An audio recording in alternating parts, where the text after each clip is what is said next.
What's up everyone? In this video, we're gonna talk about what you can do about chubby cheeks and how you can get your face slim and contoured. That procedure is called buccal fat removal. And in this video, I'm gonna show you what kind of results you can get.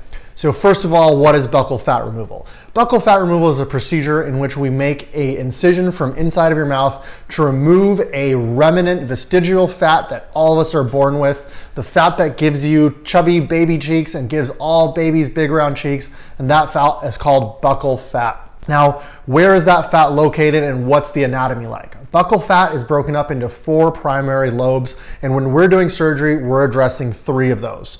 Those 3 lobes are going to be, first one is going to be high and under your cheekbone, and then there's 2 lobes that are lower.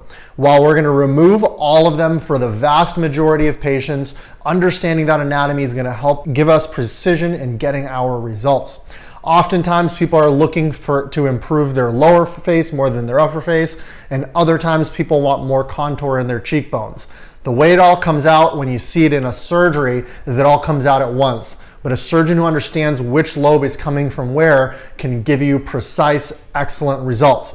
Now, in this first patient, you're gonna see a rounder lower face. And in this case, you can see by removing primarily the lower part and not addressing the upper part, we can get a big reduction in the roundness of the face.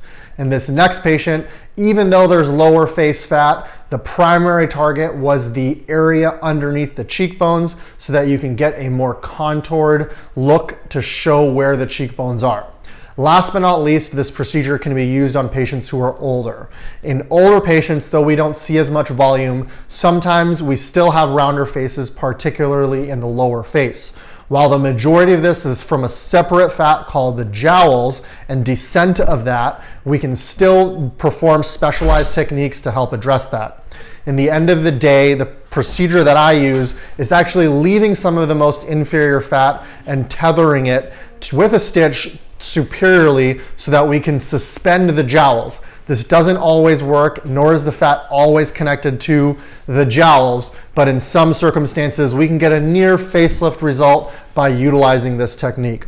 If you want to see more before and afters, check out our Instagram where we post content all the time. If you want more buccal content, you gotta follow the Buccal King. If you would like, please like and comment, give us a follow, and check out this video for more content on buccal fat removal.